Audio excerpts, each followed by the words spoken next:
پاس مسئلہ پوچھنے کے لیے کچھ لوگ آ گئے تو 4-5 سال کا بچہ بھی تھا جس کے والد نے غصے میں اپنی بیوی کو 3 طلاقیں دی تھی. تو چھوٹا سا بچہ، کپڑے بھی پھٹے پرانے، اور حالت بتا رہی تھی کہ غریبی ہے. تو جب میں نے مسئلہ بتایا کہ 3 طلاقیں ہو گئی ہیں تو واپس جانے لگے، تو بچہ مجھ سے کہتا ہے، دیہاتی آدمی تو کہنے لگا، مولوی صاحب میری اماں تے نانی کہنی اسن پوچھ کے آئیں آپ کہ ہن اسی لہدا لہدا ہی رہنا ہے. تو اس بچے کی نونہال کی وہ کیفیت دیکھی تو میں رو پڑا. میں نے کہا یار یہ بچہ بیچارہ ماں باپ کے ہوتے ہوئے یہ یتیموں جیسی زندگی گزارے گا کیونکہ باپ نے طلاق دے دی. کس طرح مسائل نہیں بتائے لوگوں کو، تعلیم سے آگاہی نہیں کیا. اور اس میں بہت بڑا ظلم ہے ان لوگوں کا بھی جو جنازے پہ کھڑے ہو کے تو کہہ دیتے ہیں، میری طرح کے لوگ اچھے علماء کی بات نہیں کرتا، وہ کہہ دیتے ہیں دیکھو جن لوگوں کو جنازہ نہیں آتا. بھئی آپ نے کس دن عشاء کے بعد کلاس لگائی تھی جنازہ سکھانے کی؟ یہ تو آپ نے کہہ دیا لوگوں کو قرآن جی ٹھیک نہیں آتا. تو یہاں تو بیچاری بیویاں جن کو صحیح پڑھنا نہیں آتا وہ مشن بنا لیتی ہیں کہ میں نے اتنے 100 کو قرآن پاک پڑھانا ہے، بیوہ ہو گئی ہوں، طلاق یافتہ ہو گئی ہوں، ساری زندگی قرآن پڑھاؤں گی. ہم کیوں یہ مشن نہیں بناتے؟ کیوں اس طرف سفر نہیں کرتے؟ ایک تو دینی معلومات میں، دینی علوم میں اپنے آپ کو لگائیں اور ذوق پیدا کریں کہ جو چیزیں مجھے نہیں آتی میں نے وہ سیکھنی ہے، جو معاملات مجھے نہیں آتے میں نے ان کی طرف سفر کرنا ہے. ایک تو اپنا یہ مزاج بنائیں. اور جب آپ دینی علوم سیکھتے ہیں تو پتہ ہے کون سا منظر قائم ہوتا ہے؟ منظر وہ بنتا ہے کہ حضرت ابو ہریرہ بھی دین سیکھا کرتے تھے، حضرت عبداللہ ابن عمر بھی اصحاب صفہ میں رہا کرتے تھے، حضرت انس بن مالک بھی رہا کرتے تھے. اور ایسا منظر بنتا ہے کہ حضرت سیدہ خدیجہ الکبریٰ رضی اللہ تعالیٰ عنہ فرماتی ہیں سیدہ فاطمہ حضور کی گود میں بیٹھی ہوتی تھی اور نبی پاک سے باتیں پوچھتی تھی اور حضور انہیں بتا رہے ہوتے تھے. سیدہ عائشہ حضور سے دین کی باتیں پوچھتی. چوتھا حصہ ہماری فقہ کے اصول حضرت فاطمہ کی، حضرت عائشہ صدیقہ کی مرویات پر مبنی ہیں. اگر ہماری بچیاں چھوڑ دیں ڈائجسٹ پڑھنا، چھوڑ دیں ادھر ادھر کی مووی دیکھنا اور وہ کتاب و سنت پر آ جائیں تو بہت سارے مسائل ایسے ہیں جو الجھنے سے پہلے ہی سلجھے ہوئے ہوں. دینی تعلیم کا مزاج اور ذوق. اور دوسری آیہ کریمہ میں نے تلاوت کی، اللہ کریم نے قرآن مجید میں فرمایا یا ایھا الذین آمنوا قوا انفسکم واہلیکم نارا، اے ایمان والو خود بھی دوزخ کی آگ سے بچو اور اپنے گھر والوں کو بھی بچاؤ. او والد، وہ ماں جو بچوں کو بھوک سے بچانے کے لیے محنت کرتی ہے، ان کو مایوسی سے بہت سارے ماں باپ ایسے ہوتے ہیں جن کے پاس کپڑے لینے کے پیسے نہیں ہوتے عید پہ. کیوں؟ اذان شروع ہوگی جی، اذان سنیں جی.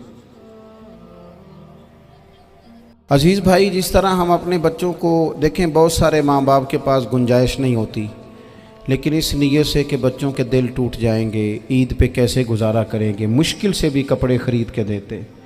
اس طرح ہم اپنے بچوں کو بھوک سے، پیاس سے، مایوسی سے بچاتے ہیں. اس طرح ہمارے رب نے ہمارے ذمے لگایا ہے کہ تم اپنے بچوں کو کوشش کرو دوزخ کی آگ سے بچانے کی. حضرت عمر فاروق رضی اللہ تعالیٰ عنہ نے عرض کیا تھا یا رسول اللہ صلی اللہ تعالیٰ علیہ وسلم، اس آیہ کریمہ کا معنی کیا ہے؟ تو محبوب کریم علیہ السلام نے فرمایا عمر، جن چیزوں کا اللہ تمہیں حکم دیتا ہے تم اپنے گھر والوں کو ان چیزوں کا حکم دو، جن چیزوں سے رب رسول تمہیں منع کرتے ہیں اپنے گھر والوں کو ان سے روکو، اپنے گھر کے اندر نفاذ دین کرنے کی کوشش کرو. میرے بھائی، بہت زیادہ آزمائش ہے ہمارے گھروں میں، بے چینیاں ہیں، اضطراب ہے، بچوں میں سختی ہے، بہن بھائی ایک دوسرے کے ساتھ لڑتے ہیں، مزاجوں میں تلخی آ گئی. کیوں بھلا؟ اس لیے کہ ماں باپ کو جو بہترین کردار اور جو حسین طریقہ گھر میں اپنانا چاہیے تھا، بچے تقریر باہر سے سنتے ہیں لیکن وہ فالو اپنے ماں باپ کو کرتے ہیں. اگر ماں باپ میں حوصلہ ہو، صبر ہو، اطمینان ہو، خودداری ہو، تھوڑے پر گزارا کرنے کا مزاج ہو. دیکھیں نا، آج ڈپریشن ہے، ٹینشن ہے، پینکس اٹیکس ہیں، بڑی ساری چیزیں آ گئی ہیں. کیوں بھلا؟ صبر نہیں، تحمل نہیں، بردباری نہیں. آزمائے. ایک دن ایک بچہ میرے پاس آ گیا مدرسے کا اور آ کے وہ رونے لگا. میرے گھر والے کہنے لگے کھانا چھوڑ دیں، پہلے اس کی بات سن لے۔ میں نے کہا پتر کیا ہوا، کسی نے مارا ہے کسی استاد نے؟ کہنے لگے نہیں حضرت، گھر فون کیا تھا تو میری اماں اور ابا کی لڑائی ہو رہی ہے۔ بچہ کانپ رہا ہے، ٹانگیں کانپ رہی ہیں۔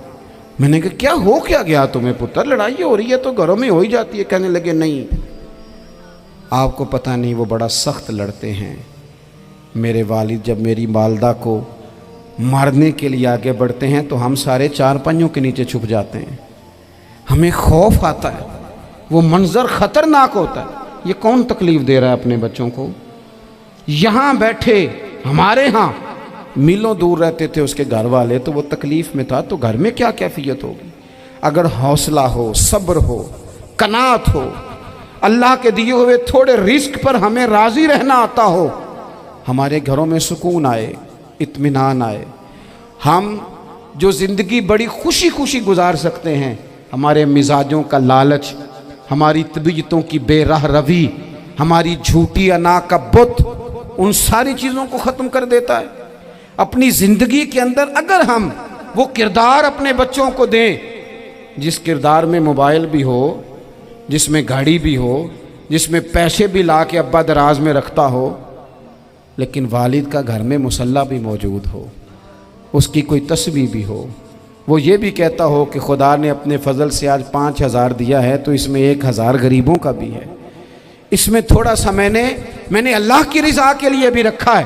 اگر کوئی مشکل آ جائے تو وہ باپ اور ماں کو صبر کرتا ہوا دیکھتے ہوں، اگر ایک باپ کر بات کرے تو دوسرا برداشت کرتا ہو۔ خدا را اپنی اولادوں کو اس اذیت کا شکار نہ کرو۔ اپنے گھروں کے اندر وہ خودداری، وہ پیار، وہ وقار، وہ محبت، وہ انداز۔ آپ تھکے ہوئے ہیں کوئی شک نہیں، آپ بہت سارے مسائل کا باہر شکار ہوں گے کوئی شک نہیں، لیکن آپ باہر سے تھک کے آئے ہیں، اور اگر آپ باہر اپنی فیکٹری کے مالک ہیں اور دفتر کے بڑے ہیں تو گھر میں بھی تو آپ بڑے ہیں نا۔ آپ کی ماں بھی تو انتظار کر رہی ہے، اس نے بھی تو دکھڑا سنانا ہے نا آپ کو۔ آپ یہ دیکھیے کہ آپ کے بچے بھی تو انتظار کر رہے ہیں، وہ چاہتے ہیں کہ ابا آ کے بیٹھیں تو ہم ان کے سینے پہ چڑھ کے تھوڑا کھیلیں۔ آپ کی اہلیہ منتظر ہیں، کچھ باتیں بیوی کسی اور سے نہیں کہہ سکتی، صرف اپنے شوہر سے کہتی ہے، لیکن وہ تو آتے ہی جلال میں آ گئے صاحب، وہ کہنے لگے تو بڑی نالائق ہے، میں تھکا ماندہ آیا ہوں اور تو نے مجھے کہانی سنا دی ہے۔ وہ اس خاتون سے شدت کے ساتھ پیش آنے لگے۔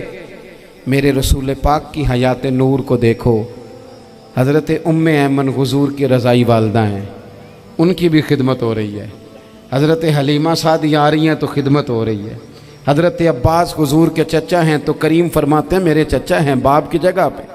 حضور دوست احباب صحابہ غلاموں سب کے ساتھ پیار کر رہے ہیں، 9 ازواج مطہرات ہیں گھر کے اندر، اور کیفیت یہ ہے کہ حضور صرف ان کی ضرورتوں کا ہی خیال نہیں کرتے، خواہشات کا ہی خیال نہیں کرتے، بلکہ میرے کریم کا طریقہ یہ ہے کہ کوئی بندہ آج بول کیا رہا ہے، وہ کہاں کھڑا ہے آج، اس کے جملے کس طرح کے ہیں، اس کا لہجہ کس طرح کا ہو گیا ہے اور اسے ٹھیک کیسے کرنا ہے، محبوب اس کا خیال فرماتے، توجہ کرتے۔ میں کہتا ہوں کہ ہم سب کو شوق آیا ہے آرام کرنے کا۔ میں صبح 11 بجے سے پہلے اپنے گھر سے نکل آیا تھا، اور یہ وقت آ گیا ہے اور رات کو خدا جانے کس وقت گھر پہنچنا ہے۔ کئی دفعہ کیفیت یہ ہوتی ہے کہ گاڑی سے اترتے ہیں تو پھر دل کرتا ہے کہ کوئی اٹھا کے چلائے نہ کبھی۔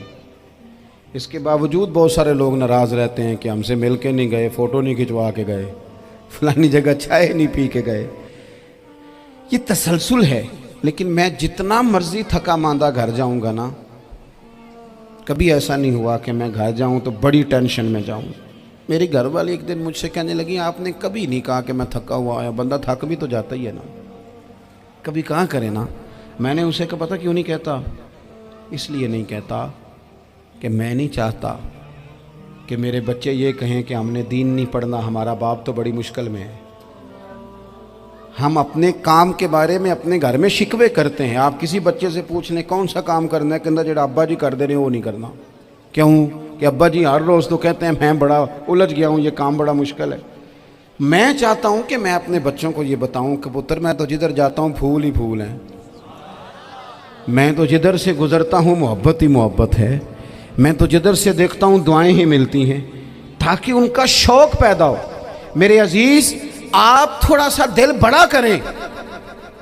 اگر آپ ایک کی وجہ سے پورا گھر سکون میں آ جاتا ہے تو آپ دل بڑا کیوں نہیں کرتے؟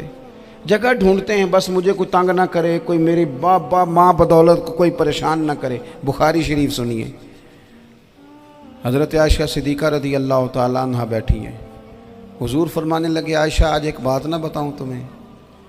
یا رسول اللہ بتائیے۔ حضور فرمانے لگے جب تم مجھ سے ناراض ہوتی ہو تب بھی مجھے پتہ چل جاتا ہے، اور جب راضی ہوتی ہو پھر بھی پتہ چل جاتا ہے۔ تو حضرت سید عائشہ صدیقہ بات سن کے بڑی خوش ہوئیں، یا رسول اللہ وہ کیسے؟ حضور فرمانے لگے کبھی کبھی تم قسم اٹھاتی ہو۔ یا رسول اللہ ہاں۔ فرمایا جب ہوتی ہو نا راضی، خوش، تو پھر کہتی ہو مجھے رب محمد کی قسم صلی اللہ علیہ وسلم، پھر تم میرے نام کے ساتھ رب کریم کا نام ملا کے قسم اٹھاتی ہو، رب محمد کی قسم۔ یا رسول اللہ بالکل ایسے ہی ہے۔ اور فرمایا جب تمہارے دل میں کوئی بات ہوتی ہے نا تو پھر تم کہتی ہو مجھے رب ابراہیم علیہ السلام کی قسم، پھر تم رب محمد نہیں کہتی۔ یہ بخاری مسلم میں موجود ہے۔ حضرت عائشہ صدیقہ نے تو بات سنی تو کھل گئی طبیعت، کہنے لگی کریم صدقے جاؤں، یہاں تک خیال فرماتے ہو؟ کس کے جملے کہاں پہنچ گئے، یہاں تک خیال ہے؟ فرمایا مجھے پتہ چل جاتا ہے کہ تمہاری کیفیت کیا ہے، کہاں کھڑی ہو۔